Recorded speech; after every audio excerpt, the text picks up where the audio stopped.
when a prime minister of a country stands up in parliament and makes extremely serious allegations against a foreign government, it has to be backed by some form of evidence. Neither has Mr. Trudeau said that in his brief intervention in parliament, nor has the Canadian government shared that either publicly or with the Indian government. So on what basis is he making this allegation? Well, we don't know. That's the problem. There's a giant hole in what the Prime Minister is saying. Where's the evidence? The problem starts with the whole allegation in the first place. The allegation that a series of Khalistani leaders, well, okay, it was only three, and one of them died of leukemia, and it wasn't really much of a series. But anyway, the idea was, and this was put about by the Khalistani movement generally, as an article of faith.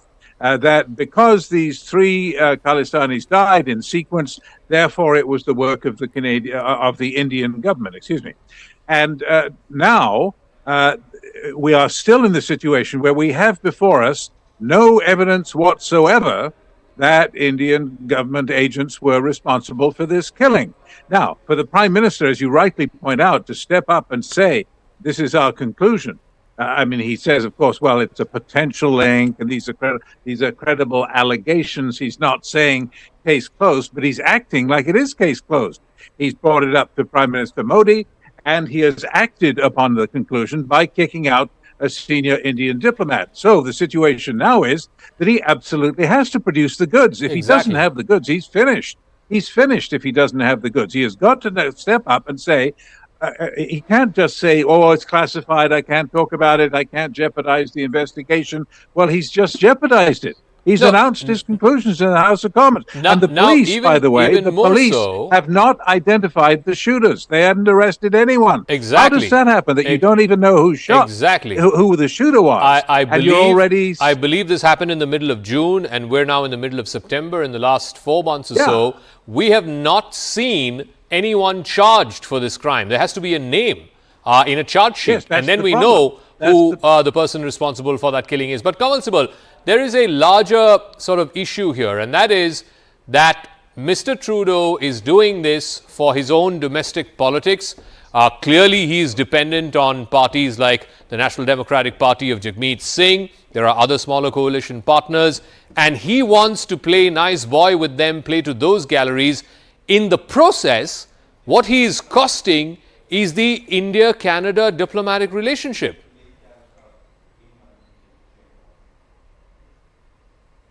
Kanwal Sibal?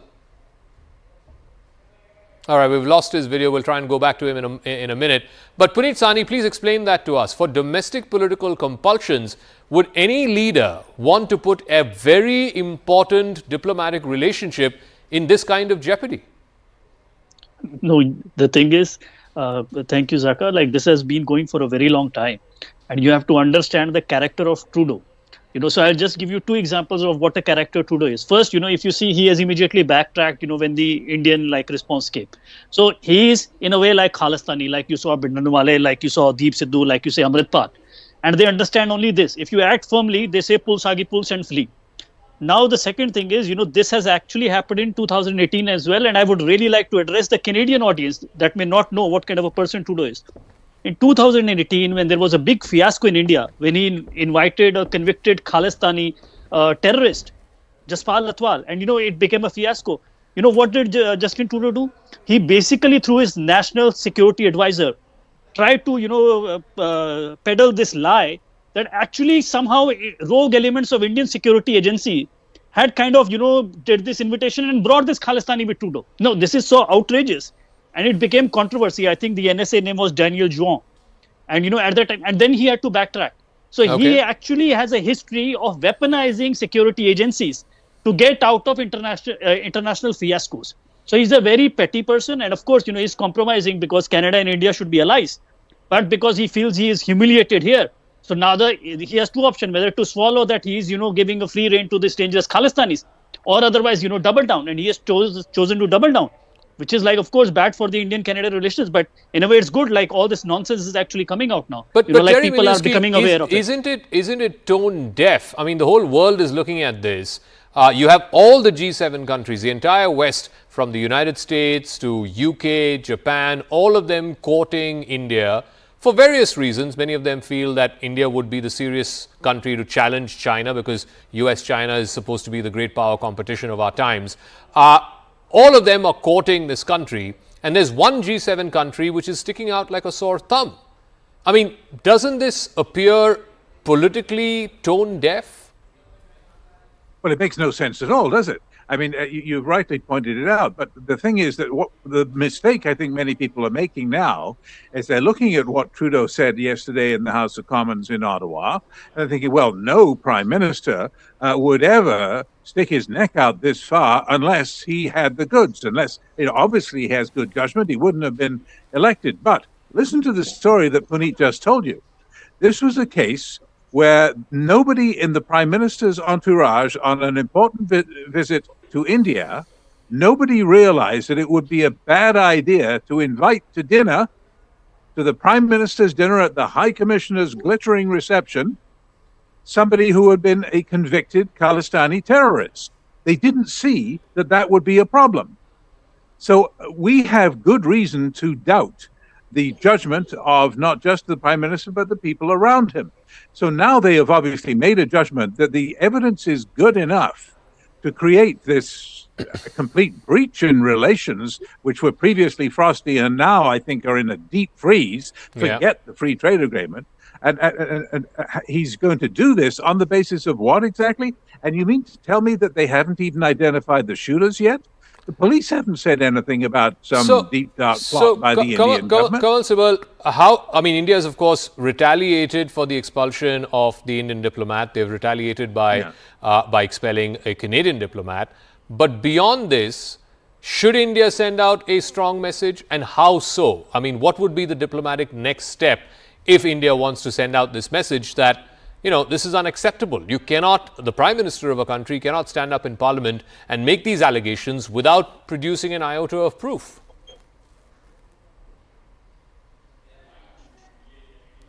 Kanwal Sibal, that's to you, sir. I don't think we should now take another step beyond what we've done already by reacting very sharply to Trudeau's statement in Parliament. I have rarely seen an Indian statement that is so sharp. And we have also expelled a Canadian diplomat. Now, if the situation is to escalate, let it be done on the Canadian side. And then we can explore options. Why would you say that? It doesn't serve our purpose to escalate at this stage. As it is, the trade talks have been held up. They're not going to continue. And they're not going to restart in the foreseeable future unless this issue is out of the way. So even there, the relationship will go into some kind of a freeze. Now, there are some issues with regard to how we treat the Khalistani activists there, because they have those OCI cards or PIO cards, and they can enter India. There are connections there. Whether we can take some steps in that direction to make sure that the designated radicals whose identity we should know, and we should have by that time identified them, we can deal with them in this manner, and we can take some other steps with regard to the operation of the Canadian High Commission here and the very close connections with Punjab. Mm-hmm. But I don't think at this stage we need to escalate. And I can't see in what area we can escalate. It's difficult to see that.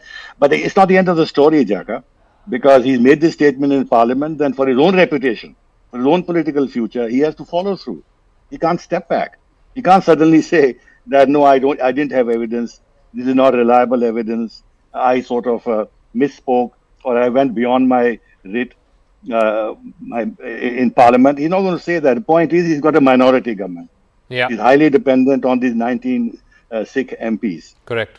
And Jagmeet Singh, whose links with the Khalistanis are not very clear, but he refuses to acknowledge that there are Khalistani extremists in the country. Mm-hmm. Now, his support is important. Otherwise, he will no longer be Prime Minister, because he's got a minority government. So he has to save his skin. He's not been able to figure out